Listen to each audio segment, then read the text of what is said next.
things. different things going on. Okay, I'll have that. And then the school facilities meeting is directly after this one, so don't overlap. And there's a moment of silence at the end. Okay. Now, is the moment of silence written on that piece of paper that you already? No, it isn't, because I didn't. I think somebody did do a moment of silence. Working on my house. I mean, on the paper. Yes, yes. Hook up my trailer every morning, roll up my sleeves, and away I go. Okay. It's From the, okay. house Thank you. is That would fun, help. a little house. I'm done with the house. And you're talking about the A through G requirements. I went through the top to bottom. It's like rebuilding a car or You something. renting and selling? Probably try to sell it. And then if not, I'll rent. But it's been so far a 9-month project. Oh. I work, yeah, and then sometimes the neighbors come with me. I got 80-year-old man goes with me. But it's been good. But it takes up a lot of my time right now. But I've got to do it. Yeah, I'll hear it. I would have lost my house if I wouldn't have done it. Yeah, it was a disarray.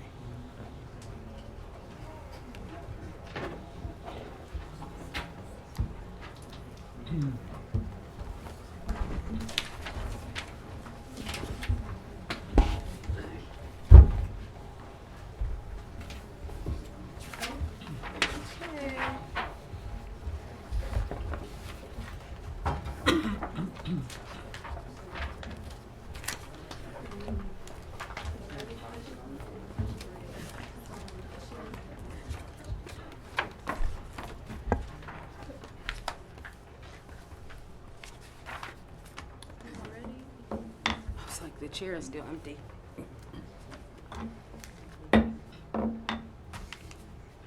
May I have a motion to adjourn closed session? So moved. Second. All in favor? Aye. Any opposed? Any abstentions? Excellent. The time was 9:07:05. An officially open session is open. We'll now have the pledges of allegiance. We have a full school board meeting, and our pledge of allegiance today will be led by Taylor Rotten, who is Cole Middle School ASBP Vice President and the Second Lieutenant for JROTC. Can we stand? Okay. Please put your right hand over your heart. I pledge allegiance to the flag of the United States of America and to the republic for which it stands, one nation, under God, indivisible, with liberty and justice for all. You may be seated. Now we'll have Cole Middle School student leaders, along with Cole Principal Ms. D, will share the life and times during 50 years of Cole Middle School's existence.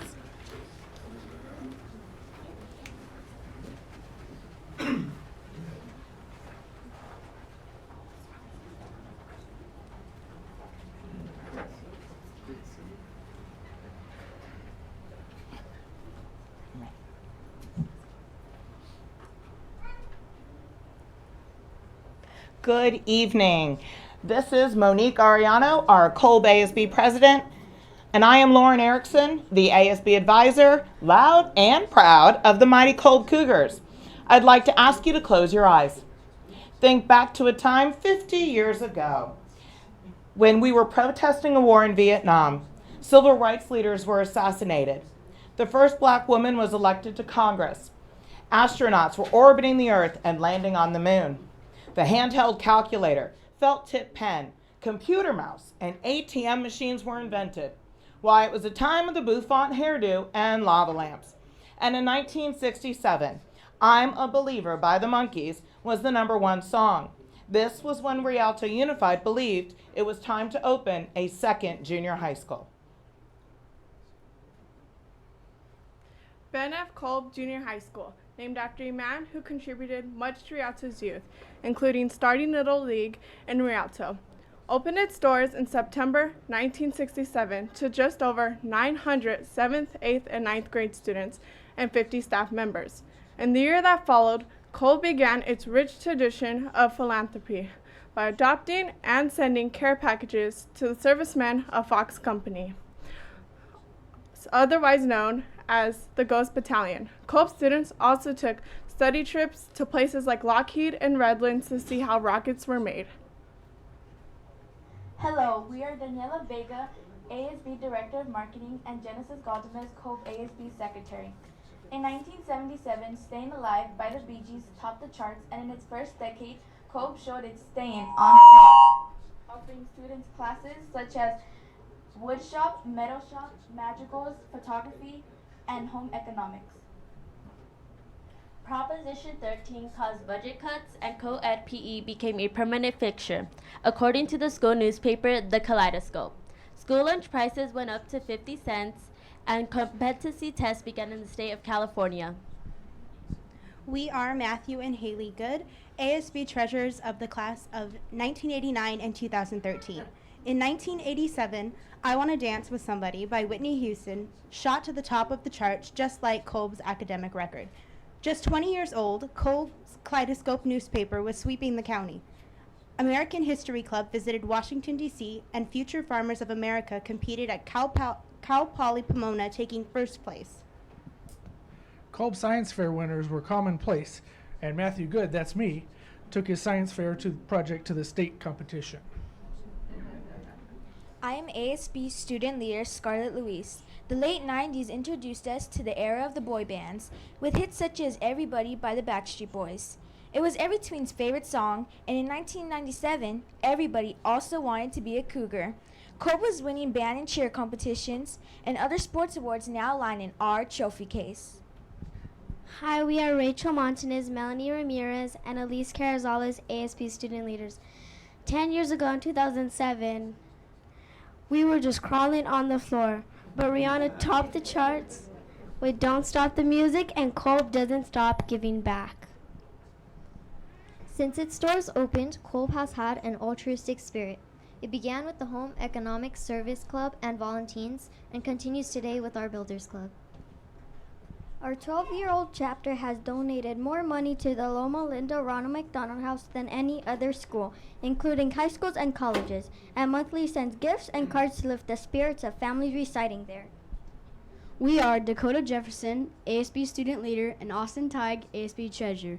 And now today in 2017, Something Just Like This by Coldplay is on the top of music's billboard.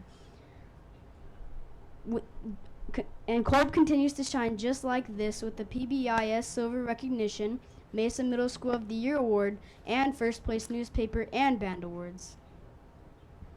Not to mention State Science Fair participants, a second-place County Coding Competition Award, 4 consecutive wrestling championships under its belt, and more students enrolled in robotics than any other middle school in the district.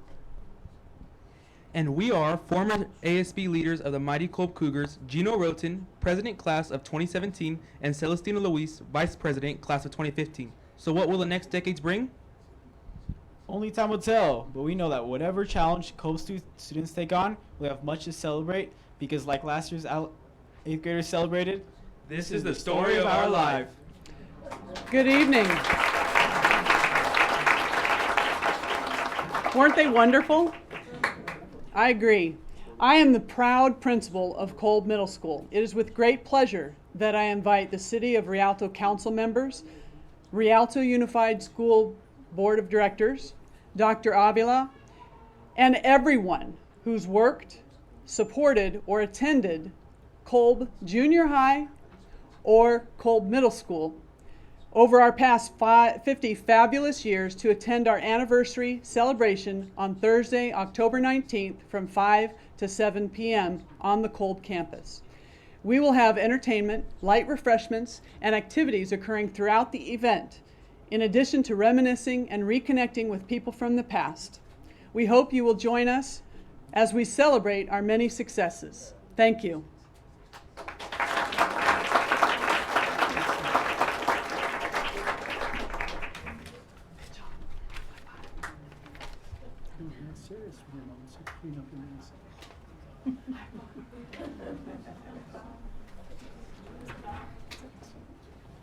We want to thank you, Principal Idy, Assistant Principals Dr. Moody and Ms. Good, and the ASB Director, Mrs. Lauren Erickson, for working with our students. And thank you, parents, for attending. Go Cougars. And to our counterpart of the city, Thank you for coming to be a parent now tonight. The students were wonderful. Let's give them a big hand again, you all.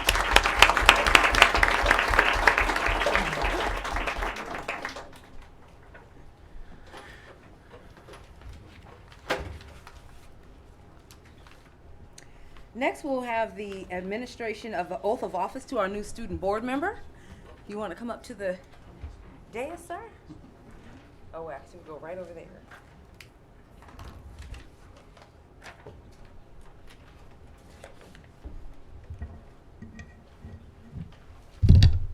Excuse me. So you can stand on that side. Stand right on that side.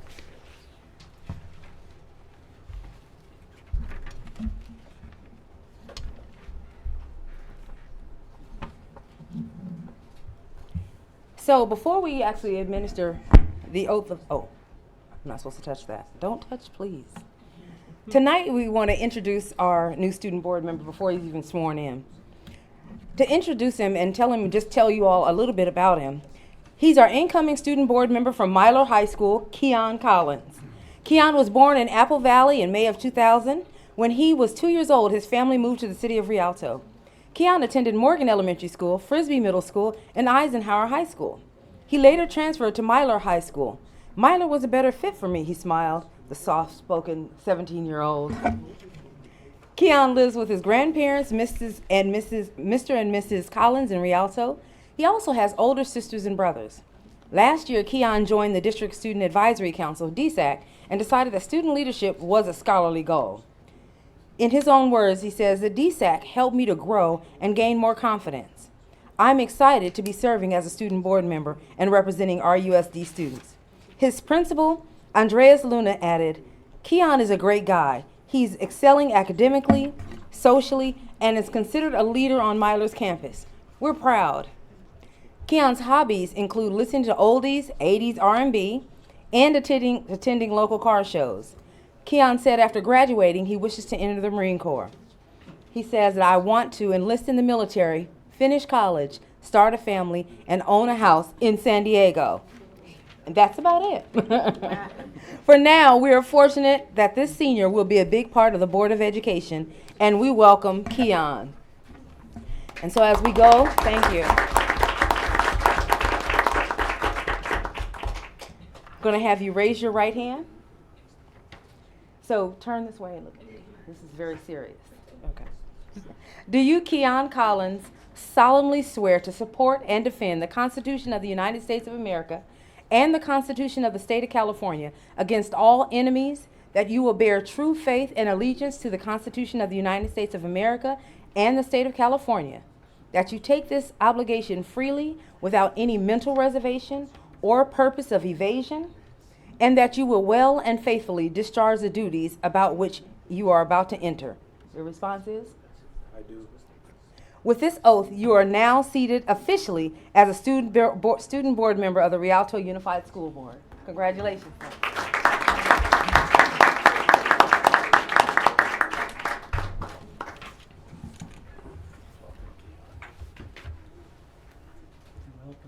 Great to have you on board. Welcome to the board, Keon.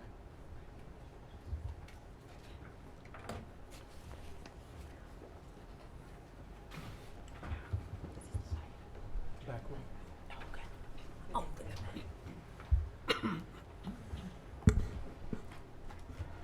And I just want to officially, I know he said he was here as a parent, but we want to give you want to stand up and just wave to us, our city councilman, Andy Carrizales.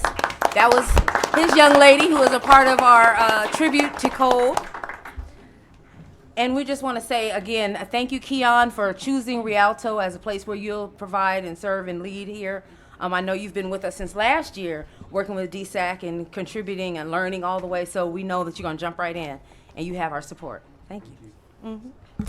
Okay, next we'll then have presentation.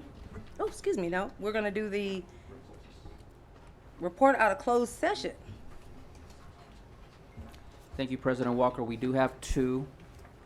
The Board of Education accepted the request for a leave of absence for classified employee number 1170337, September 29, 2017, through December 8, 2017. The roll call vote was as follows. President Dino Walker, yes. Vice President Joseph Martinez, abstain. Clerk Edgar Montes, yes. Member Joseph Ayala, yes. And Member Nancy O'Kelly, yes. The Board of Education took action to impose an 8-day unpaid suspension on classified certificated employee number 1705317. The roll call vote was unanimous. And that is all. Okay, thank you. We'll now have the adoption of the agenda. Do I have a motion to approve? So moved. Second. All in favor? Aye. Any opposed? No. Any abstentions? Agenda is approved. Then we'll next have a presentation by the, let's see, who is this? Leonard Buckner, and the Coordinator for Child Welfare and Attendance on reducing chronic absenteeism 2016-2017.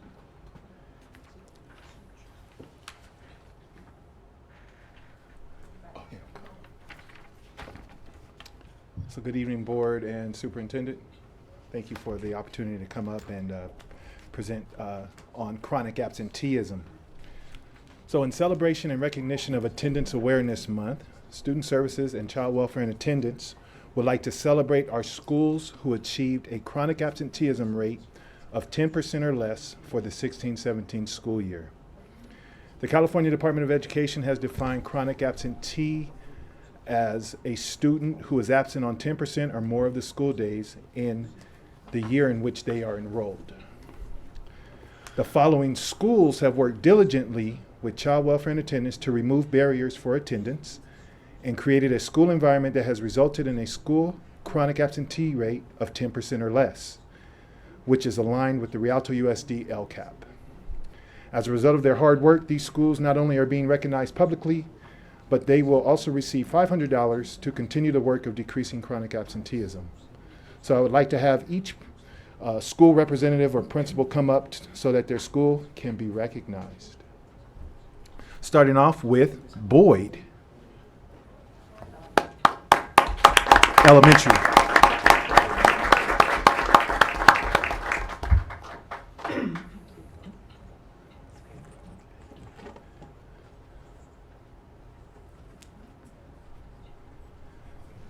Next we have Dallahan Elementary.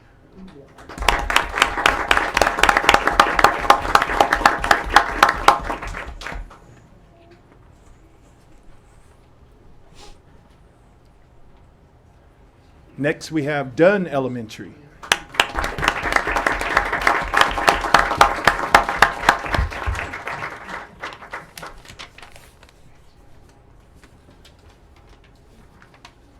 Fitzgerald Elementary.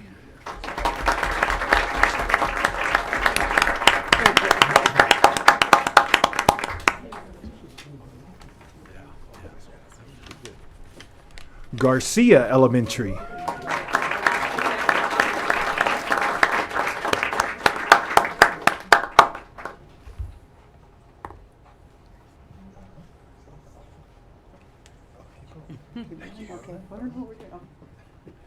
Kelly Elementary.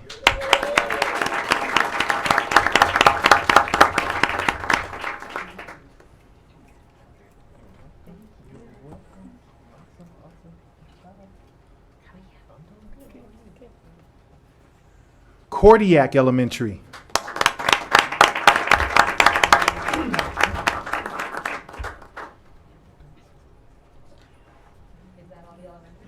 No, well, we have two more.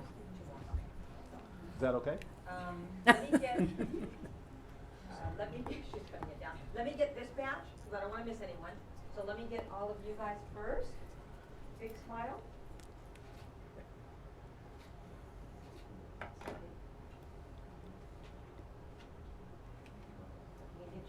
Don't worry about the check, just get closer to the person. Okay, all, yeah, just get closer to the person. There you go. We all know it's all 500, so yeah, we don't want to. Okay, one big smile. Perfect. Thank you. And they can sit down. Oh, okay. Let's give them a round of applause.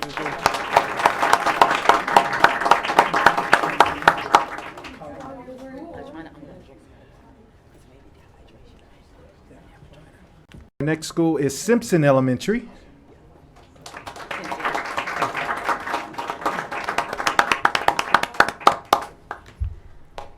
And our last elementary school is Trapp Elementary.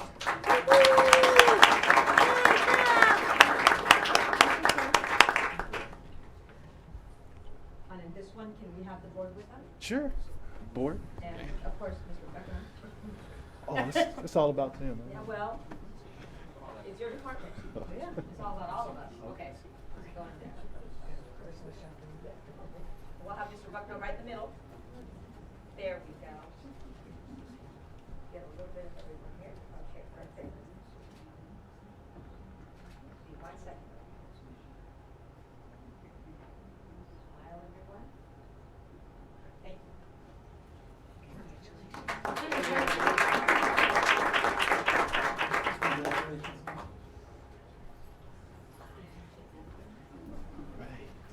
So now we're going to move on to our middle schools. Starting off with Jehu Middle School.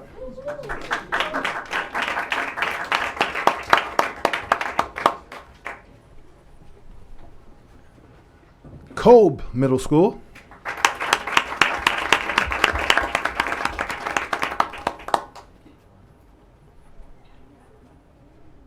And Kusera Middle School.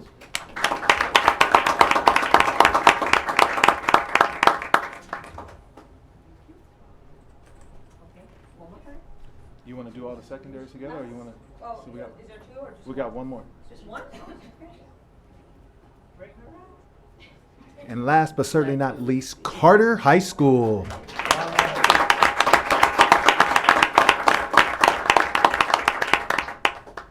And again, if you can get you guys closer, don't worry about the check, worry about the others. Okay, perfect. And this one, Mr. Lynette and Mr. Bucker. Oh. And board, if I can bother you one more time. For promotion and it's positive, sorry.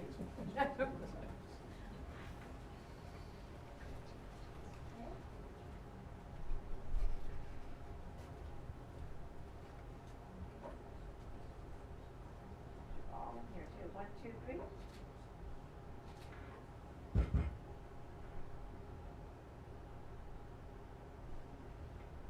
Big smile.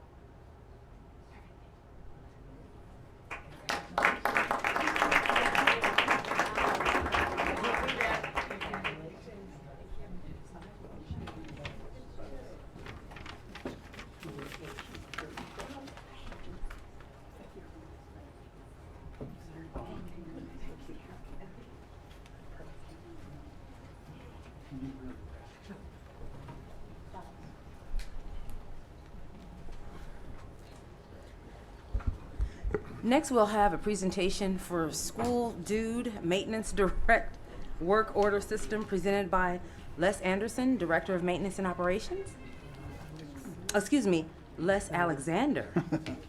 Thank you, Mrs. Walker. Good evening, everyone, and I want to thank you for allowing me to present tonight.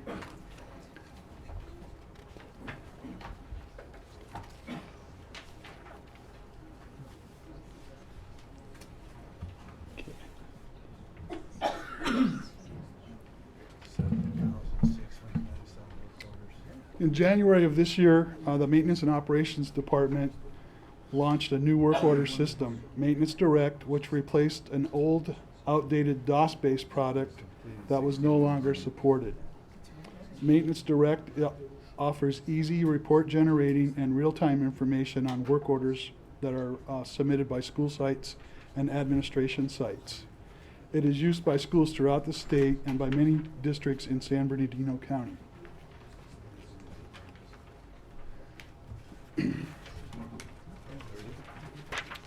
Since January of this year, we've received 7,697 work orders, and we've completed 6,170 of those.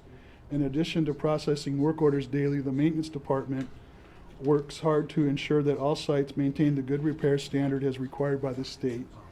We also work on projects like reopening the district registration center, deal daily with situations like power failures and other emergencies that pop up on a day-to-day basis, and perform preventative maintenance throughout the district.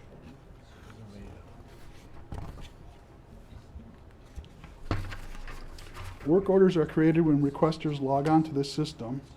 Each site typically has two requesters. Often it's a secretary and a clerk. We are always glad to add more requesters if administration feels it is needed. 91% of all the work orders that are submitted are submitted by requesters. It's a 9-step process, as you can see. In addition, 95% of all the work orders that are submitted contain the required information.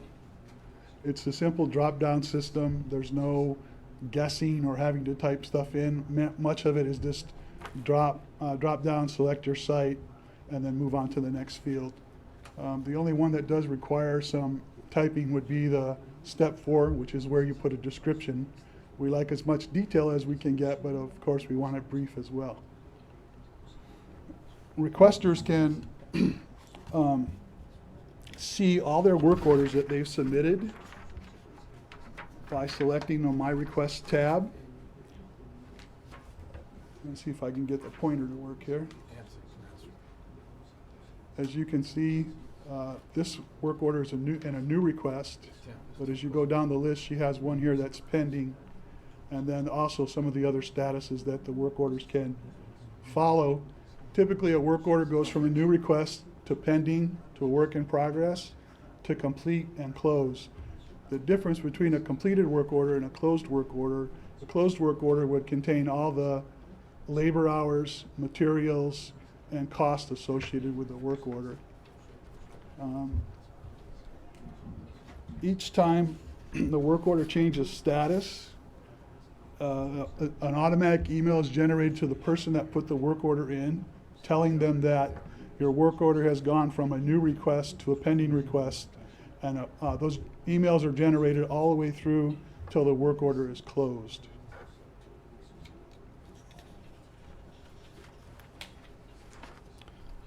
This slide shows the work order on the maintenance side, what we see in the M&O office.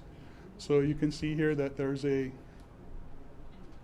status feature, general information, and specific all the way down to a room number if that's needed. Again, a brief but detailed information of what's being asked of us. And then lastly, down here you see the person who made the request. Work order, supervisor then assigns the work order to a vendor or the worker. If it's a worker first, if one of our in-house staff cannot handle it, then it goes to a vendor. Two of the important things that we look for in our department is the type of craft. Here we have a HVAC work order. This helps us determine who to assign the work order to. Many of the technicians and workers in the M&O department, they have specific skills and trades that they work in, so this helps us determine who's going to get the work order. Also, here you see a custom category or purpose. This helps us determine whether it's reactive maintenance, whether it's preventative maintenance, whether it's an emergency situation that we need to deal with right away. Also is beneficial to us when we're running reports and trying to determine budgets for the following year. The action taken section here, this is also very important. This is what our people fill out, and this provides information back to the requester, lets them know what was done. Also, this may indicate if a part has to be ordered or if there's another delay in why the work order isn't being processed quickly. 56% of all the work orders, 56% of all the work orders are closed within 7 working days of being received. At the bottom here, you see the list of when that work order was changed, the date and time that it was changed, and what was done to it. It's a change in status or whatever it may indicate there. Shows the history of the actual work order. As I mentioned previously, the system allows us to track work orders from start to end. It also allows us to assign how many hours were worked on that work order, whether it required different trades. Sometimes a HVAC work order, for instance, may require an HVAC technician. It may require a plumber as well, or a general maintenance person, depending on the nature of the request.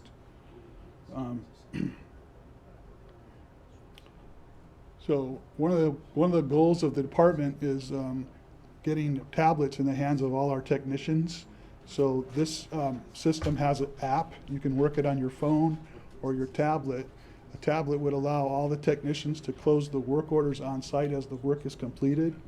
It would also improve the quality of the information we have and allow us to provide our requesters with real-time, up-to-date information on the work orders, rather than having to wait to come back to the maintenance department and close work orders.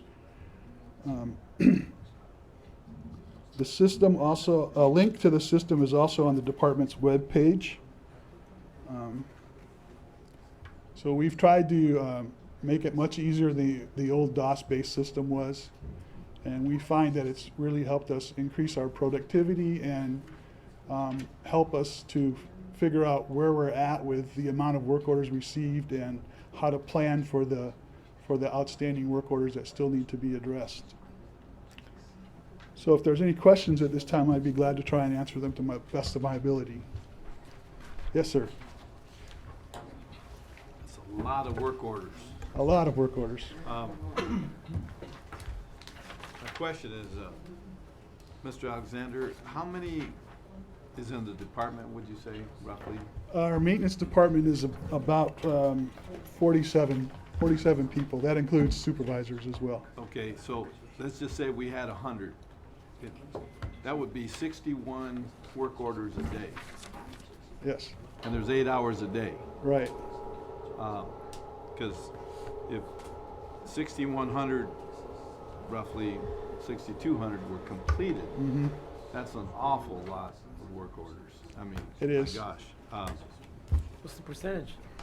Since January of this year, we're on average, we're receiving 855 work orders a month. We're able to close about 685 a month. So that leaves us with a deficit of a little less than 200 a month. But typically what happens is at the start of the school year, July, August, September, those are heavy months for work orders because everyone's returning to school. So we'll get upwards of 700 work orders a month during those 3 months. But as we get into October, November, December, the work orders that are submitted will tend to decrease, and that gives us some opportunity to make up for the deficit that happened earlier in the first quarter of the year. Thank you. Yes, Nancy. Any other questions? Has your new program streamlined things and made everybody happier? It certainly has. One of the big things that, with the automatic emails that are generated, it reduces the number of phone calls that are needed from the site to the department. So it's helped quite a bit in that direction. Good. And it's helped a lot with our planning, our long-term planning and some of our short-term planning as well. Mr. Martinez? Thank you, President Walker.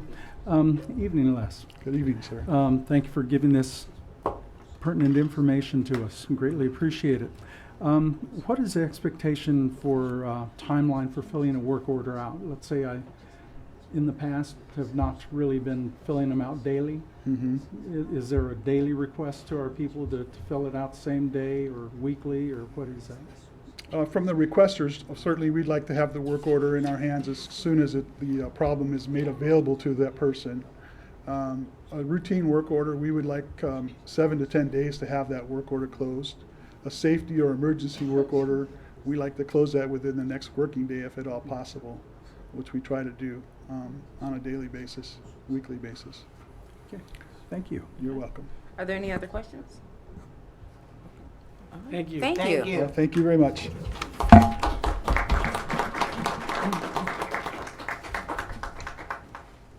Next, we'll have comments from the public, from the floor. At this time, any person wishing to speak on any item not on the agenda will be granted 3 minutes. Do we have any, sir?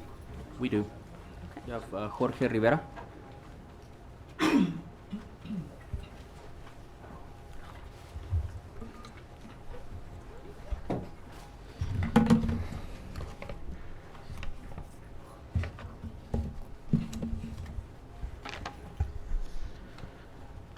Good evening, Superintendent, Board of Directors, audience. I come once again because the past 2 months, my son with a dire need for special education services is not receiving. He's not receiving any of them. He's in dire need of those services. Just think of it. A child who needs and has been proven to the district that the child should receive those services because of the specific needs, they are not being received. And yet, right?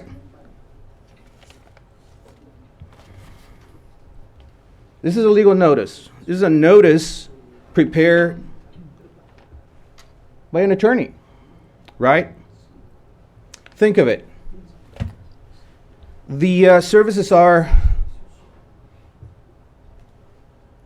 to provide the services are minimal, and yet $350 minimum an hour for an attorney, for legal counsel. To have prepared this legal notice here, it would have at least 4 to 5 hours, right? $350. Now, we had met, obviously without our consent. Legal counsel was brought to one of our meetings, right? Driving distance, mileage, hearing and being in the meeting, driving back, all of that is billable hours. Now, think of it. If 10 or 20 hours have been, put in by the attorney, at a minimum it's $350. If it's a principal of that firm, we're talking about $400 to $500 an hour. Just do the math. Why is it that our children continue to be nickeled and dimed and money is going to the attorneys? Why? Why? Can anyone answer that? Our children continue to be dismissed. They continue to be ignored. The cookie cutter system or model does not work for our children. It has not worked and it will never work because every child has specific needs. And deliberately, the rights are being violated. Deliberately, not by omission sometimes, but by being deliberate. I really hope that this board and the superintendent really listen to what's going on.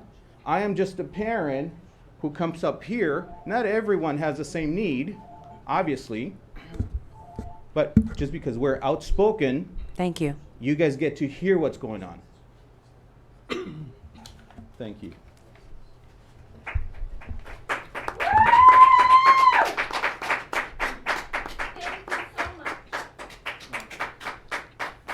Alejandra Rivera.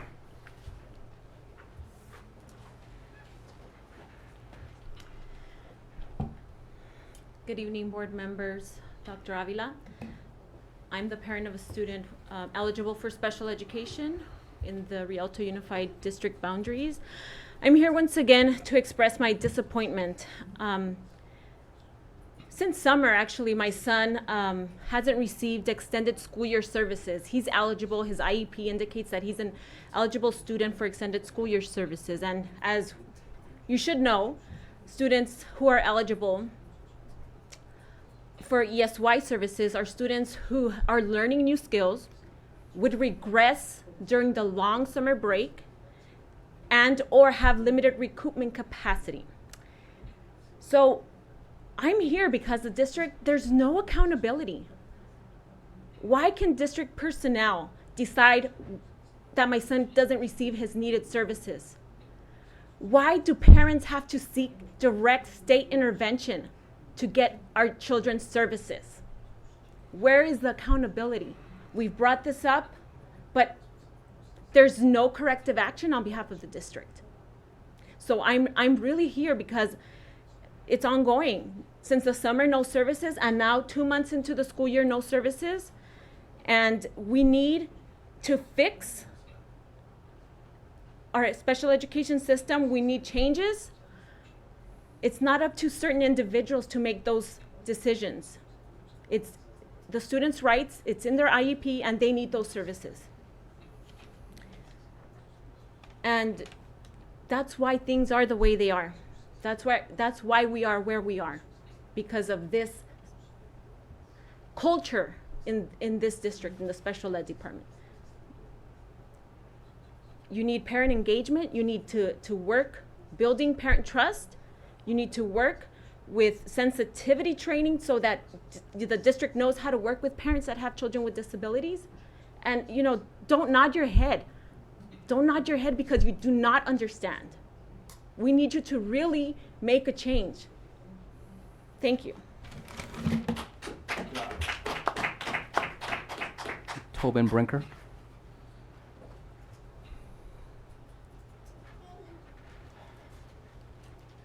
Good evening. I wanted to come tonight and thank Dr. Avila for meeting with myself and Michelle Ramirez from Frisbee Middle School and share with you all one very positive outcome of our meeting. I think I said this at the last board meeting, but I also sit on the board of a local nonprofit called the Inland Empire Children's Book Project, and our mission is to get books in the hands of kids. We started 3 years ago in San Bernardino City Schools, and we've given over 40,000 books away in San Bernardino City Schools. And now we want to expand to Rialto. And Dr. Avila has given us his blessing, and we're beginning to move forward. And I've also working with REA and the Teachers Union, and we're also on board. And I wanted to share with you where we're at. So on November 4th, we're going to have a volunteer day. We have 20,000 books that need to be sorted before we can give them away. So Rialto teachers are going to show up and help sort the books. And then our goal is that in January, when we come back from our Christmas break, that Rialto schools will be scheduled to begin going to Jones Elementary School in San Bernardino City, which is where our distribution site is, and they'll be able to get books for their students and give them a book to keep, okay? And so we're going to begin to do that. We're also going to try a little bit of a short run here to get some teachers in a little bit before that. In the end of October, beginning of November, San Bernardino City Schools has their parent-teacher conferences. And so during those weeks, their schools can't really attend to get books, so we have some openings. And so I've been given the approval to try to slot in some Rialto schools. And so working with some of the representatives from the REA Rep Council, we are going to work to get a few schools in this October. So those schools will get books twice this year. They get some in October, and then they'll come back in the springtime to get more. And our goal would be to make sure that every Rialto school will get books by the time we finish between January and the end of the school year in May. And so I just wanted to let you know what we're up to, and as we get there, we're going to invite you all to come out and to see the book project. And our goal is, if we can really make this take off here in Rialto, would be eventually to get the same kind of commitment in this district that we have in San Bernardino, which is a couple of classrooms to create a distribution site here in Rialto so the teachers won't have to drive over to San Bernardino City to get their books. They'll be able to get them here. But first we want to get it started, make sure it's working, and that teachers are doing this, and see that we're putting books in kids' hands. It's a wonderful, wonderful program, and I thank you so much for your support, and I look forward to coming back and sharing with you more about what we're doing. Thank you.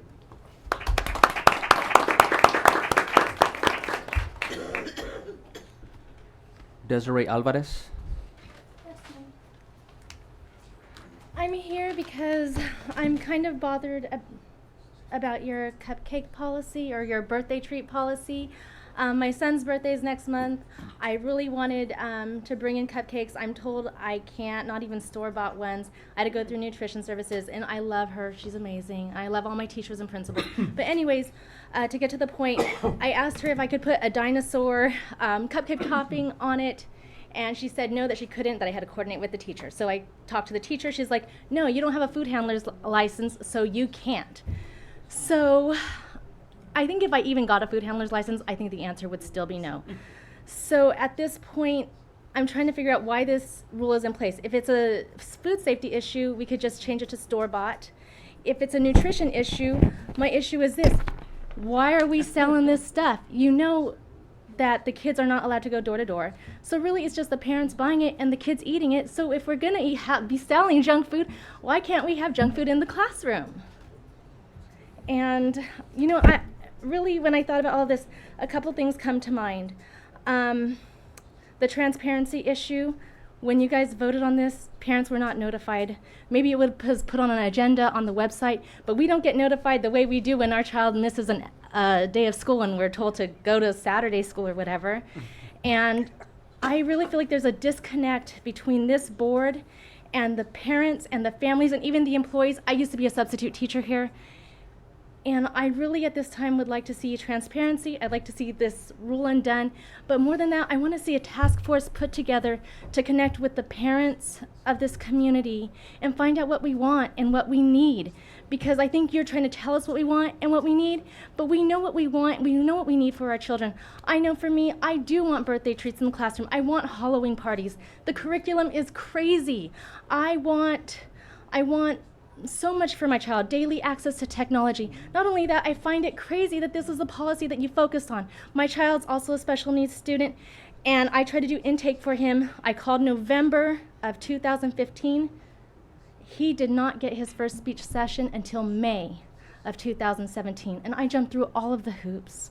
And even before that, I went through my pediatrician, and it shouldn't be that way. These are silly policies. Why are these what you're focusing on?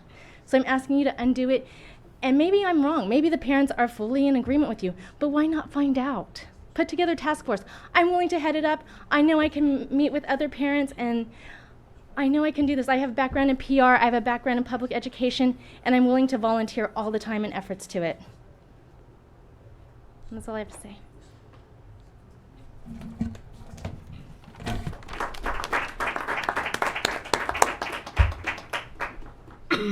María Mora.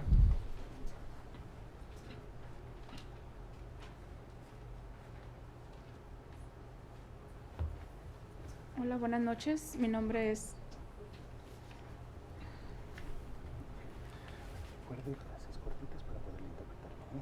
Okay. Hola, buenas noches. Hello, good evening. Mi nombre es María Mora, pertenezco a la escuela Casey. My name is Maria Mora and I belong to the Casey School. Yo vengo a hablar del taller de liderazgo familiar. And I'm here to speak about the family leadership workshop. Yo nada más vengo a decir que este taller me ha servido bastante porque me removió bastante de mis sentimientos. I just want to say that this workshop has been very useful to me because it helped me remove a lot of my feelings. Me enfrentó con cadenas del pasado y me ha mejorado como persona. Me estoy encontrando conmigo misma. It brought me face to face with things that had changed me to my past. It has allowed me to find myself and to become familiar with myself. Y creo que el liderazgo es un taller bueno porque me estoy mejorándome. And I think that this leadership workshop is a good workshop because I'm becoming a better person. Y creo que estando bien yo, están bien mis hijos y ellos son los que están más agradecidos que nada. And I think that if I do well, my children will do well, and I think they're more grateful than anything else. Porque estoy trabajando con mejorar. Sé que no hay un manual, pero eso me ha ayudado para estar mejor. Because I'm working at being better, I know that there isn't a manual, but that has actually helped me be better and feel better. Estoy muy agradecida con Miss Cuellar por darme la oportunidad de participar. And I'm very grateful to Miss Cuellar for having given me the opportunity to participate. Y espero y le den la oportunidad a más padres porque vale la pena. And I hope that you give more parents the opportunity to participate because it's very good. Gracias. Thank you.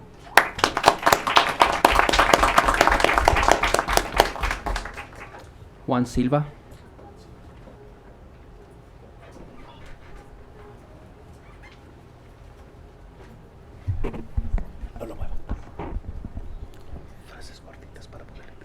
Buenas noches. Good evening. Soy el señor Silva y represento a la escuela Rialto High School. I am Mr. Silva and I represent Rialto High School. Apreciable señora Walker, presidente de la mesa directiva y demás miembros. Respectful Ms. Walker, members of the board. Señor Ávila, superintendente del distrito escolar de Rialto. Mr. Ávila, superintendent of the Rialto Unified School District. Para algunos de ustedes ya soy conocido. Some of you already know me. Esta noche quiero ser muy breve, quiero compartir mi experiencia que estoy teniendo en el Instituto de Liderazgo Familiar. Tonight I'll be brief. I want to share with you the experience I'm having at the Family Leadership Workshop. Como ya lo mencionó la señora Mora, este taller nos ayuda a nosotros como padres a conocernos principalmente a uno mismo. As Ms. Mora already mentioned, this workshop helps us, the parents, to know ourselves.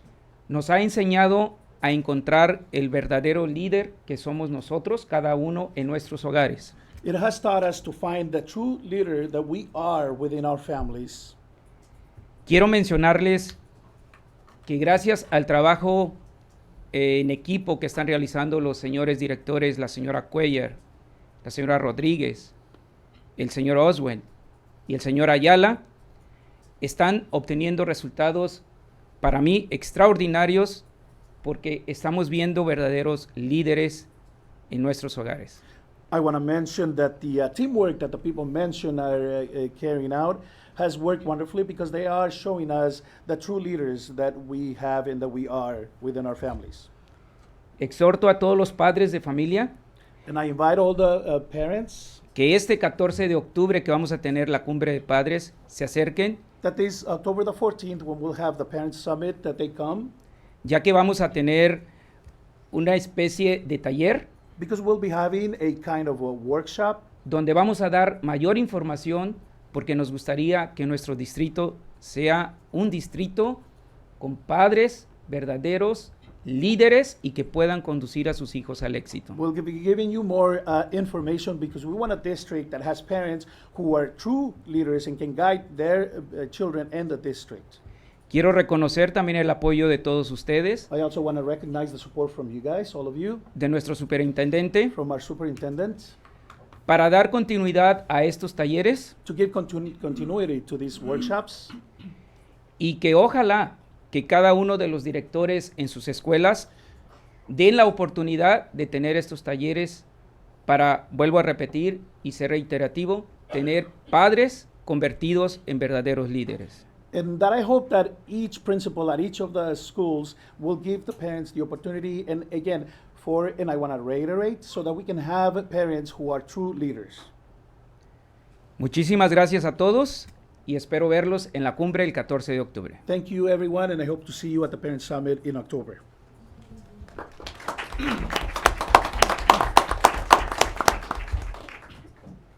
Sandra Hernández.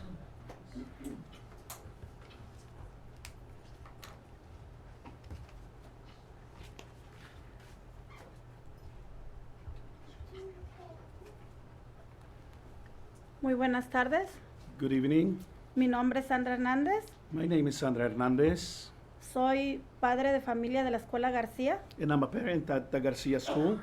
Es un honor para mí And for me, it's an honor, ser parte del primer grupo and for me, it's an honor to be part of the first group del Instituto de Liderazgo Familiar. from the Family Leadership Institute.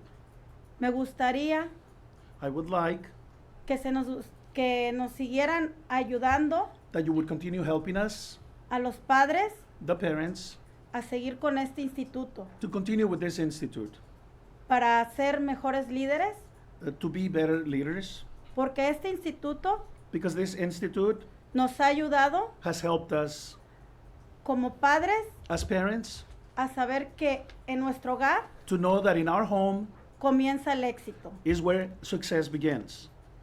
a continuar To continue fomentando los valores fomenting the values en nuestros hijos in our children para un mejor futuro. for a better future. Gracias. Thank you.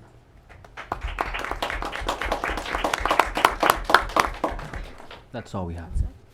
Next, we'll have public comments on agenda items. Any person wishing to speak on any item on the agenda will be granted 3 minutes. Do we have any? do not have any.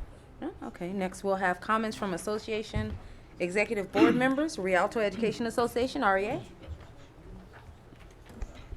Good evening, and thank you, Lisa Lindbergh from the Rialto Education Association. I wanted to welcome Keon Collins. It was a pleasure interviewing you the other day, and I'm glad to have you here. Thank you. If I could, after I say this public service announcement, if I could have the interpreter repeat what I have on my paper, I would greatly appreciate it. October 5th is the deadline to apply for DACA renewal status for our current recipients, and there will be no extension. DACA is the Deferred Action for Childhood Arrivals. The renewals will be considered and processed for those recipients whose status expires between September 5th, 2017 and March 5th, 2018. Forms and frequently asked questions are on the Department of Homeland Security website for those affected. And I just wanted to share that. If he could translate those dates for me, I would appreciate it. Thank you.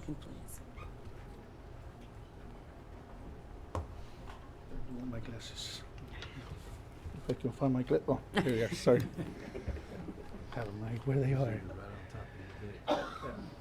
El 5 de octubre es la fecha límite para solicitar protección bajo el programa DACA, que es la acción deferida para aquellos que arribaron en la niñez para mantener su estatus. Para los actuales recipientes o habientes de tal ley, no habrá una extensión de tal ley. Cualquier renovación se tomará en consideración y se procesará para aquellos recipientes cuyo estatus caduque o expire entre el 5 de septiembre del 2017 y el 5 de marzo de 2008. Hay formularios y preguntas que se hacen con frecuencia en el departamento o en el portal del Internet del Departamento de Seguridad Nacional en inglés, Homeland Security websites. Thank you. Thank you. Thank you, Ms. Next, we'll have California School Employees Association, CSEA.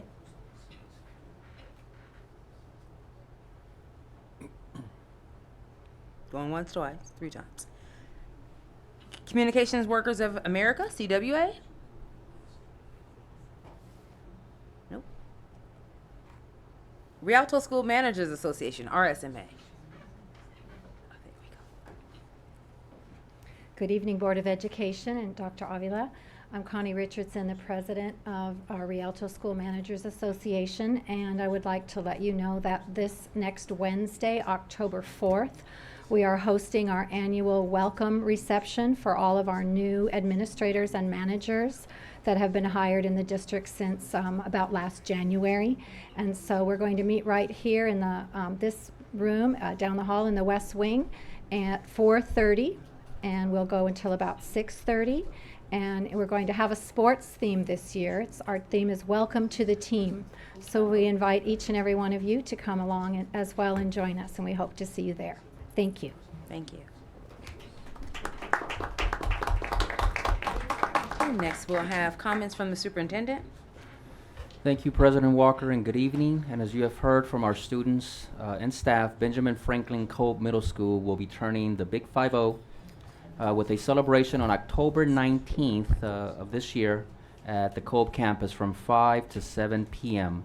Mr. Kolb, who was born in Arizona, raised in Garden Grove, California, and then moved to Rialto in 1942, worked at Stater Brothers, and later owned a meat market, and served on the school board just one term from 1954 to 1958, but made such an impact as a man of great character.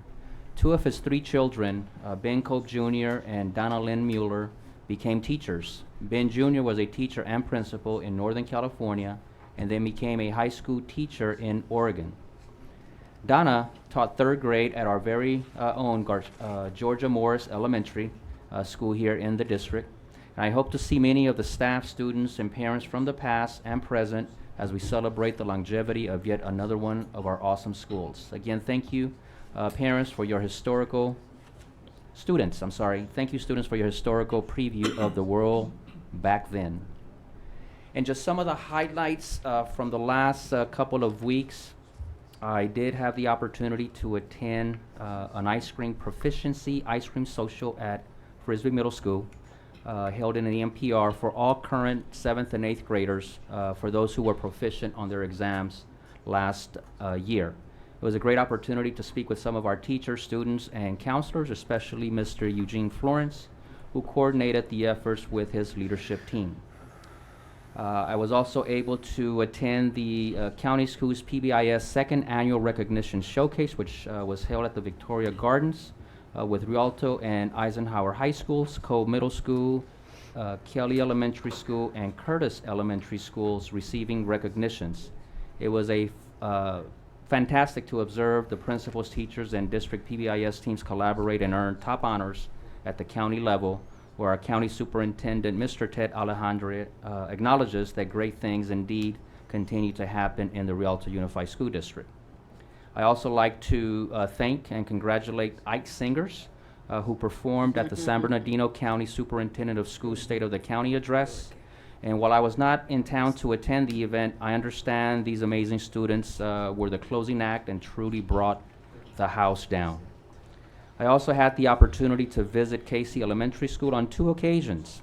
One for Mrs. Lori Fischella, a 3rd grade teacher, and her Canes Arcade, which gave her students the opportunity to be creative, participate in engineering, and as creating these gadgets and machines that they did to replicate Canes Arcade, the fun that you could see in their spirit and the eyes.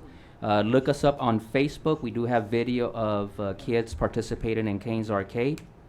And the second time that I visited the school was for their 2nd annual Identity Fair, where students had the opportunity to have a visual display of themselves and sharing with others who they are, where they come from, and what are some of their favorite things. Soccer in particular was a very common theme among the young men. And I do want to do a shout out to the one young kid who is a big America soccer fan. I believe he should receive A's for the great taste, just for having great taste alone. We visited Mrs. Lacey, Mrs. Chapman, and Mrs. Dale's classrooms, and it was a wonderful experience, really to see the diversity in our classrooms, seeing kids from Mexico, from Africa, Europe, the Middle East, Asia, and in a couple of occasions from the Hawaiian Islands, all with hopes and dreams of being something or someone very special one day. Our alumni corner comes from Carter High School. We want to congratulate Carter High School graduate Ashley Reese, class of 2009. Ms. Reese also graduated from the University of Missouri Law School and just passed her bar exam. So we wish her great success as she gets ready to begin her professional career as an attorney. Thank you. Thank you.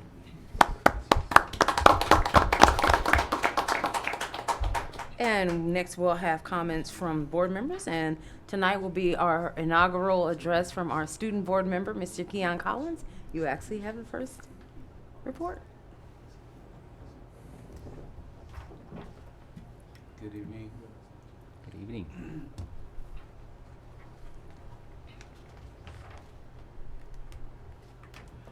I am excited to be the first student board member from Weiler High School, and I will do my best this year to fulfill my duties in this position. All right, thank you. Thank you. Short and sweet. Next, we'll have comments from Board Member Ayala. Well, thank you, President Walker, and welcome, Keon. And I'm sure that short and sweet speech will probably be changing in the near future. Right. Yes. Last week, I talked about the many ways we support our children, and I wanted to continue on these talks. Number one is if your children go to college, it's important kind of not to forget about them. I mean, they're our children, I know.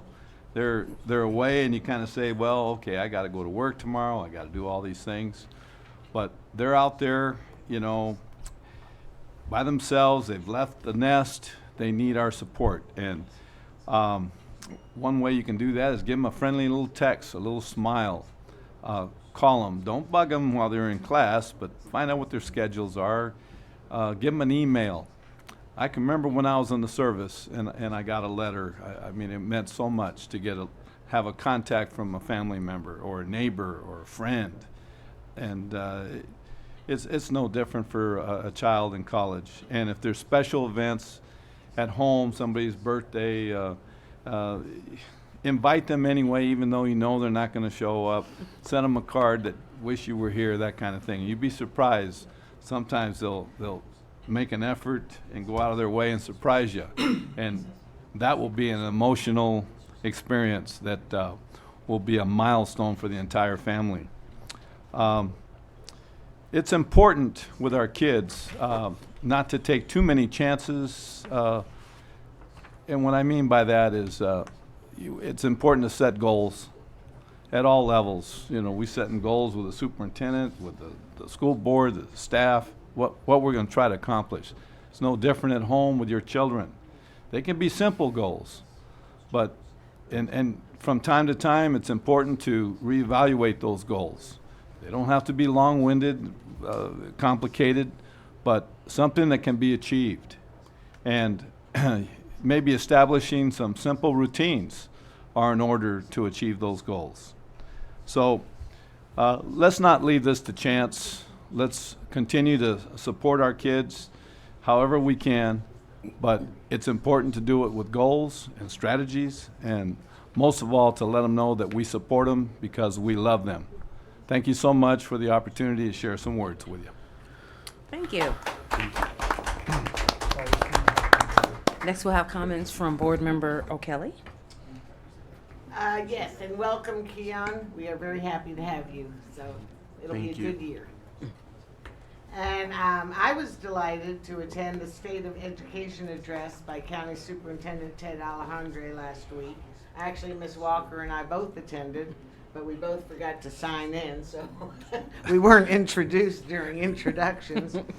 But it was beautifully done. Superintendent Alejandre highlighted the boundless potential of our community and our students.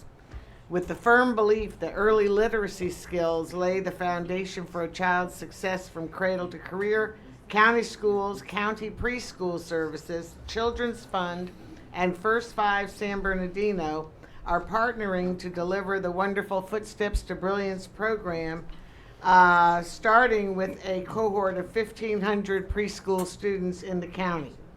And then in the spring, they challenged all families with birth through pre-K children to read 3 million words by September.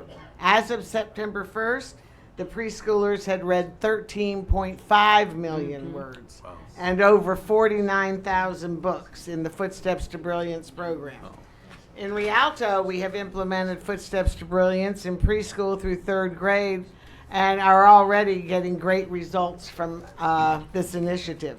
Every parent in the Rialto Unified School District can access Footsteps to Brilliance. It's an app for your phone for free for 5 years. If you haven't signed up for the app yet, please do so. If you have questions, you can contact the district office and get the information that you need.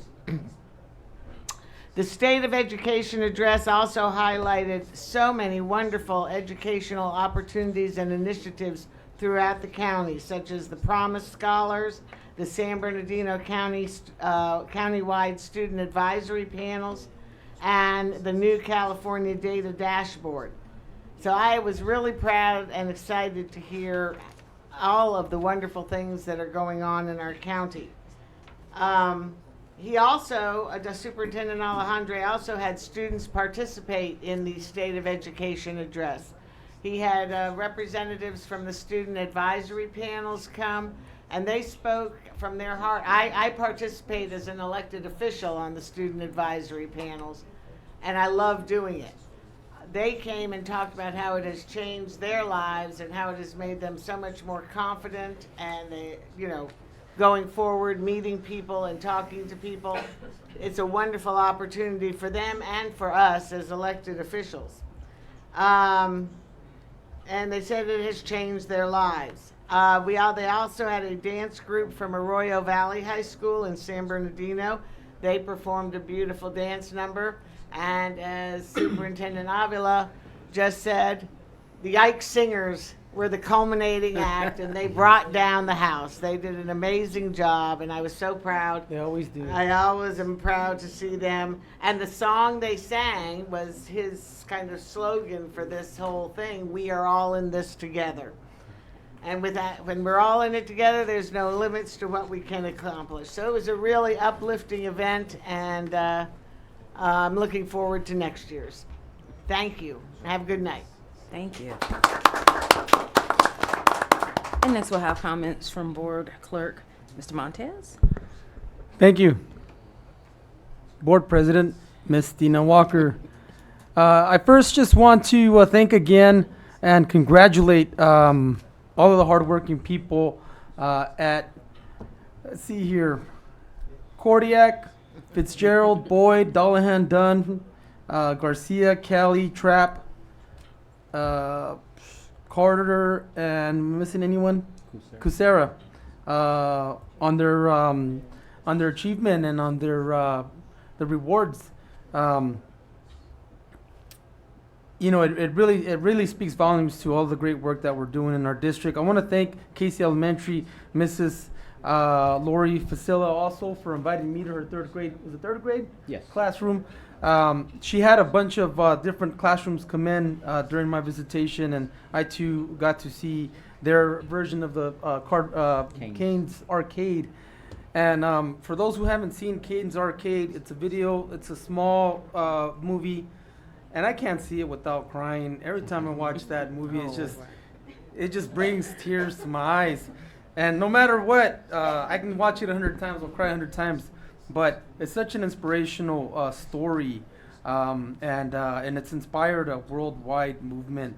And I got to see it firsthand. This is my second time seeing it at Casey, and the second time seeing it in Miss Vacella's class. I think last year she had 5th grade.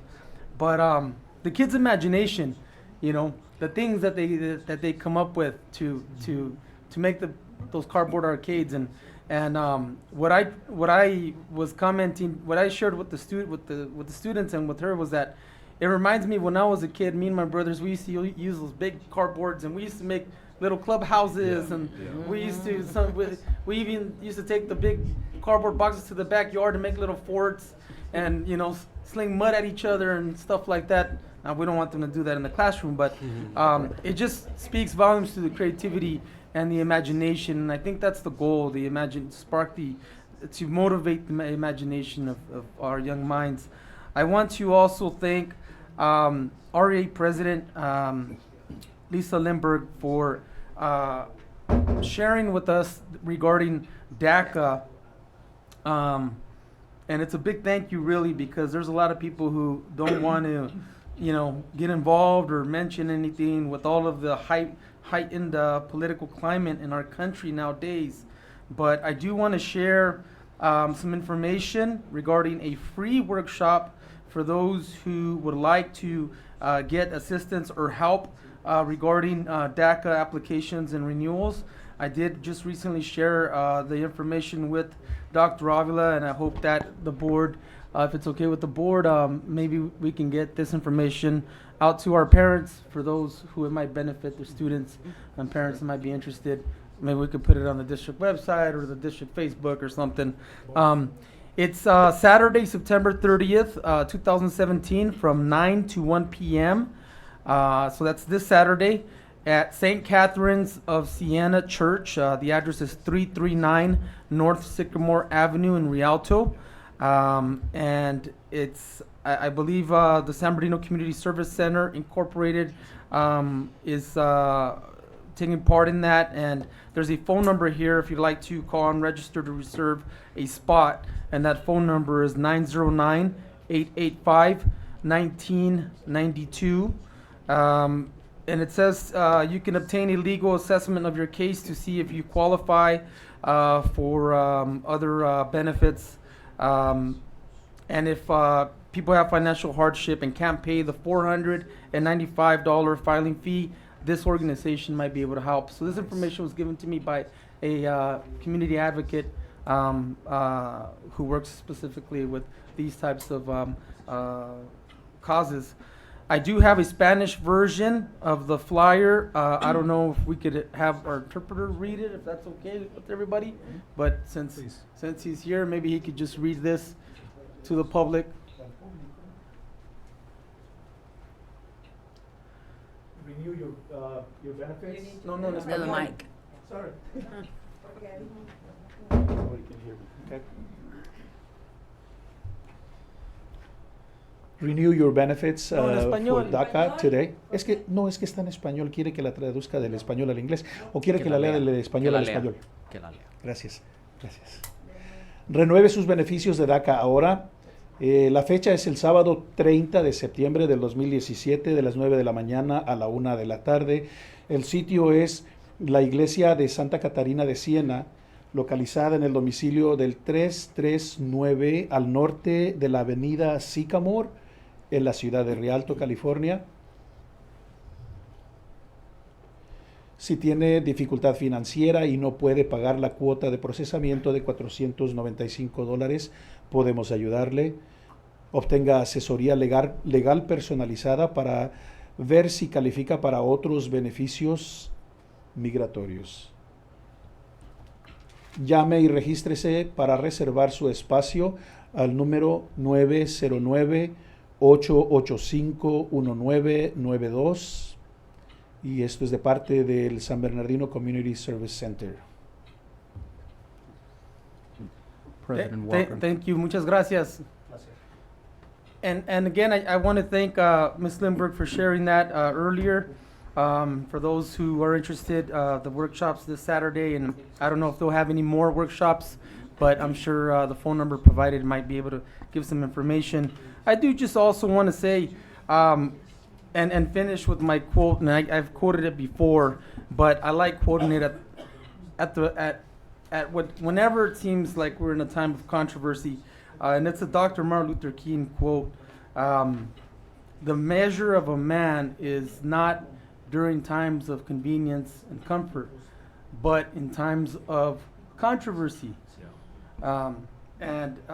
You know, with all of the craziness that was going around the internet and social media, Sunday, because of the whole NFL and the kneeling and everything, I just want to remind everybody that we can agree to disagree, but never forget that people fought and died hard in this country to protect the right to protest. In whatever way you decide to protest. And we have a parent protesting here tonight. I used to protest, seemed like every board meeting my first 3 years on this board. You know, people come and can share their concerns and their dislike of what's going on, whether it's in our community, our district, our country. I just want to reiterate that I believe people have a right to protest, and that should be respected, even if our opinions are not agreed to. So with that, thank you again, Ms. Lindbergh, and thank you, board, for allowing me to share that information as well. And hopefully maybe we might be able to get it out to a few people. Yes, and just so you know, Mr. Montes, the information you just covered regarding DACA has been sent via Peach Jar, English and Spanish. It will also be uploaded through social media. Saida Jaffrey did prepare a non-political, neutral statement, informational, to give it context for those that wish to take advantage of this opportunity. Great. Thank you. That's all I have. Buenas noches. Thank you. Next, we'll have comments from Vice President Martinez. Thank you, President Walker. Keon, had my eye on you for a long time. I'm glad to see you're up here fulfilling what mantle I see placed on you by powers higher than us. And walk in it, my brother. Thank you. There should be an incoming board information packet that should be available soon, so we'll make sure you get a copy of it. Let's see. Principals, if your school is online, or with Twitter, I should say, please let me know so I can follow you. I look forward to doing that. I stay abreast of everything and enjoy it. Really like seeing what's going on.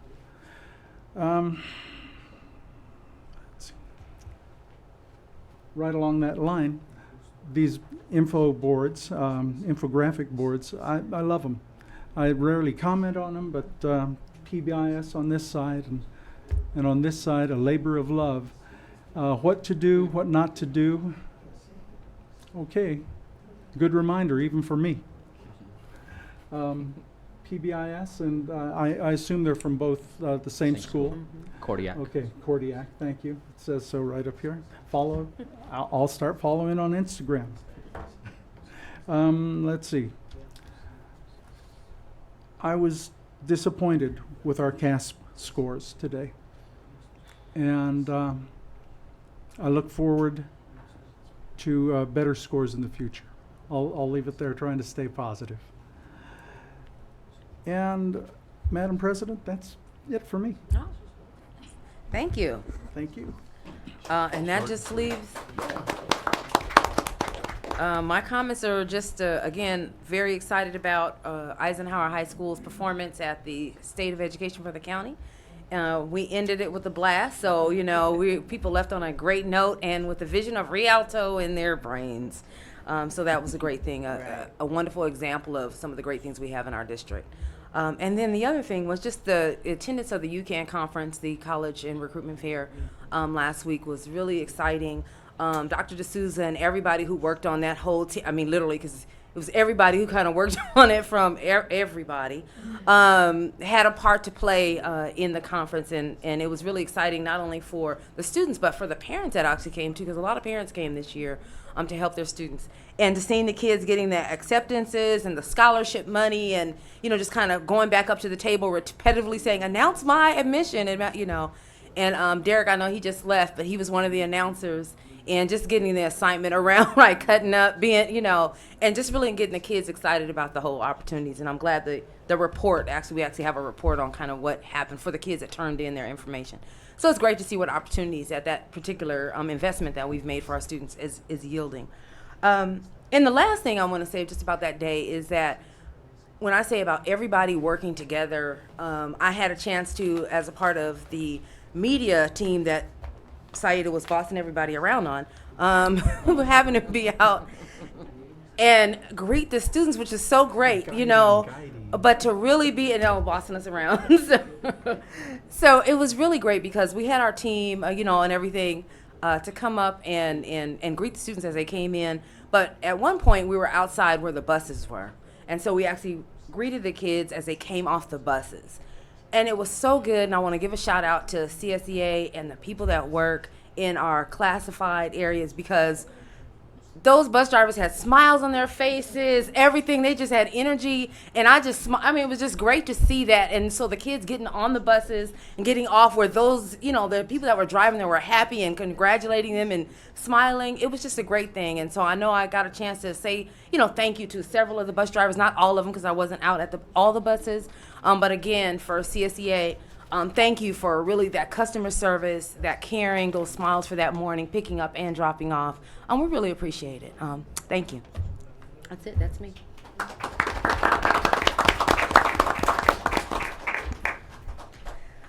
So next we'll go into our open public hearing. Do I have a motion to move into a public hearing? So moved. Second. Okay. Any discussion? Okay. All in favor? Aye. Okay. Any abstentions? Any noes? One in the backwards order. Any person wishing to speak on an item on the public hearing agenda will be granted 3 minutes. The public hearing, pursuant to the requirements of the Government Code and Board Policy, the Forum for Public Disclosure of Proposed Collective Bargaining Agreement, AB 1200, Statutes of 1991, Chapter 1213, as revised by AB 2756, Statutes of 2004, Chapter 25, Government Code 3547.5, between the Rialto Education Association, REA, and the Rialto Unified School District Board of Education, is hereby posted in compliance with the legislative requirements for public notice. Reference number D, 1.1 through 5. No one? Okay. Do I have a motion to close public hearing? So moved. Second. Okay. Any discussion? No? Okay, all in favor? Aye. Aye. Aye. Any opposed? Any abstentions? The time is now 8:28. We'll move to the consent items. All items on the consent calendar will be acted upon in one motion unless pulled by Board of Education members or the superintendent for individual action. Do I have a motion to approve the consent calendar? So moved. Have a second? Second with Okay. suggestion? With suggestion or? Suggestion. Okay. Suggestion, Um, I got you, Nancy. If we can also add to this section, we normally have our student board member. Mhm. I don't see a vote for him on here. Nope. But if we could add him to that? That was a misprint. Yeah. Probably because he hasn't been there for a while. Yes, we can. Okay. Good suggestion. Thank you, sir. And then Nancy? Yeah, Excuse me, Miss O'Kelley. I just had a couple of questions on H8 and H9. H8 and 9, so we're going to pull those? Yeah. H8 and 8. Any other pulls? No? Excellent. I make a motion to approve all items EPJ except for H8 and J9? H9. 8 and 9. H8 and 9. Have a second? Second. Okay. All in favor? Aye. Any opposed? Motion passes? Okay. We Well, didn't ask our oh, student excuse board me. member. I'm so sorry, Keon. I'll do it next time. All right. We have the next opportunity. Nancy, you had H8. Okay, H8, I'm wondering, Mr. Jackson is going to be presenting to all third grade teachers and administrators on the 28th. So who is he presenting to at the 3 elementary schools, the 3 additional sessions that were scheduled? The entire staff? And in that case, does the third grade teachers just see him again? Is that the idea? Correct. I'm so glad you asked this question because this is really exciting because these 3 presentations are tied to school strategic plans. So what he's going to be speaking about at these schools are actually different. Oh, So awesome. at BMS, Okay. he's going to be talking about positive school climate and parent engagement. At Myers, he's going to be talking about creating and developing multicultural awareness. And at Werner, he's going to be talking about cultural sensitivity and diversity. Sounds good. I Entire was staff. just wondering how that was going to play out. Thank you. Do you want to vote on that item? now? Yes, we will. And do I have a motion to approve, excuse me, yes. Do I have a motion to approve the item number H8? So moved. Second? Okay. And do I have a preferential vote by Student board? student board member Collins? You just say aye, Aye. if you're in favor. Aye. Okay, all in favor? Aye. Any opposed? Any abstentions? Motion passes. Item number H9. Well, I just want to know, this sounds like, this MRWC math, project sounds wonderful. I'm wondering why we're only implementing it at one of our high schools. Yeah, Ms. Eva Serrato can address that question.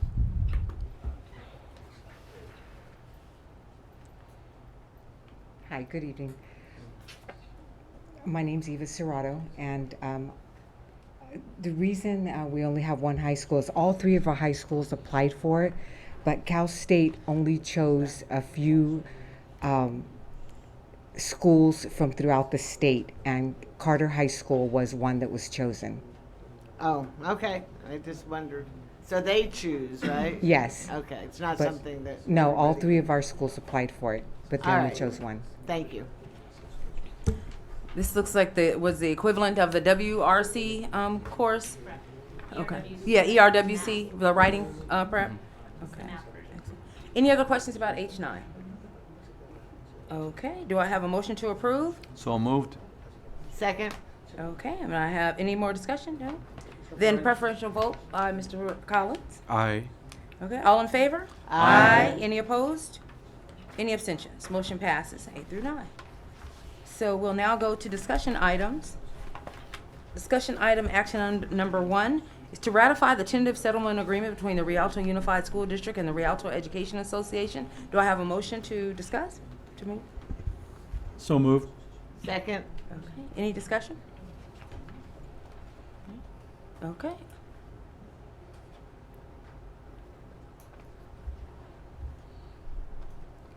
Okay, we'll have the preferential vote by our student board member? Oh, not on for discussion, just for the? Not on Okay. item K. Excellent.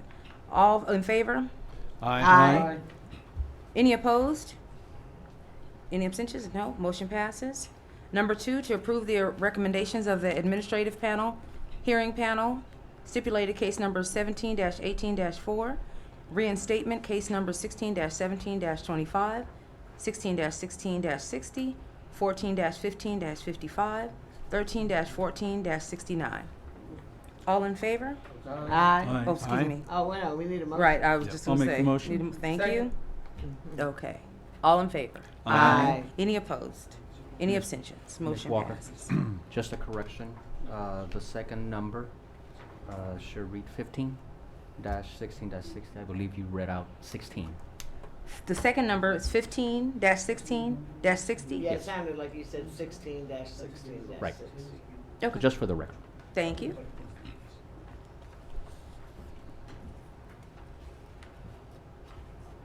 Next, we have a motion to, we don't have a motion to adjourn. We will have a motion of, we did vote on that one, right? Number 2? Yes. Yeah, but before we go to Al, I believe maybe there Yeah. was something. No, I'm saying we're concluded with number 2 on the discussion items. We have the vote. Yeah. There was no vote. Okay. So all in favor of approval of the recommendations of the administrative hearing panel as read? All in favor? Aye. Any opposed? Any abstention? Motion passes. And before we adjourn, we're going to have a moment of silence for former Rialto High School ROTC Chief Stephen McLaughlin, known lovingly as Chief Mac, passed on September 12, 2017 at the age of 66.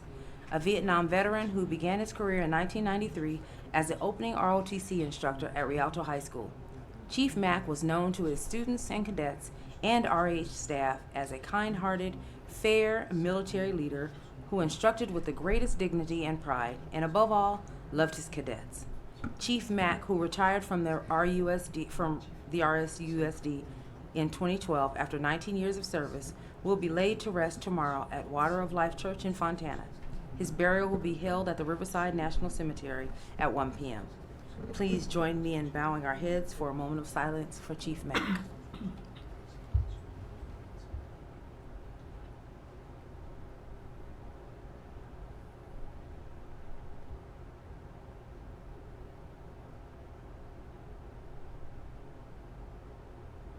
Thank you. Now, may I have a motion to adjourn? So moved. Second. All in favor? Aye. Any opposed? No abstentions? The time is now 8:35 with adjournment. We'll move directly into our facilities. Call to order. Oh, yes. I'm just trying to see, is there an actual name on the top of this? Facilities Corporation Management Meeting? School Facilities Corporation. Okay. The official call to order is at 8:36 p.m. Open session comments on open session agenda item. Any person wishing to speak on any item on the open session agenda will be granted 3 minutes. Do we have any? We have none. Okay. We'll move to general consent item. May I have a motion to move into number 1, which is to authorize an agreement with Bank of America Public Capital Corp. to secure financing for $11.5 million over 15 years with an annual payment of $930,144.01 at an interest rate of 2.7% with payments beginning March 30th, 2018 for the project of implementing district-wide heating, ventilation, and air conditioning (HVAC) equipment, LED lighting, and energy management systems upgrades. Do I have a motion to So approve? moved. Second. Okay, any discussion? I'd just like to comment. Yes, sir. Thank Mohammed Islam for bringing this to us. There's some backstory that the next day he got an offer with a little better percentage rate. And just thank you for the extra effort and for all you do for the district. Good job in remembering that. Excellent. Okay. Do I have then a motion to approve? So moved. Okay, we're already Yep. in a motion to approve. Do I have, all in favor? Aye. Any opposed? Any abstentions? Motion passes. Now, do I have a motion to adjourn? So moved. Second. Okay, all in favor? Aye. Any opposed? Any abstentions? The time is now 8:38 p.m. for the adjournment of the Facilities Corporation. Excellent.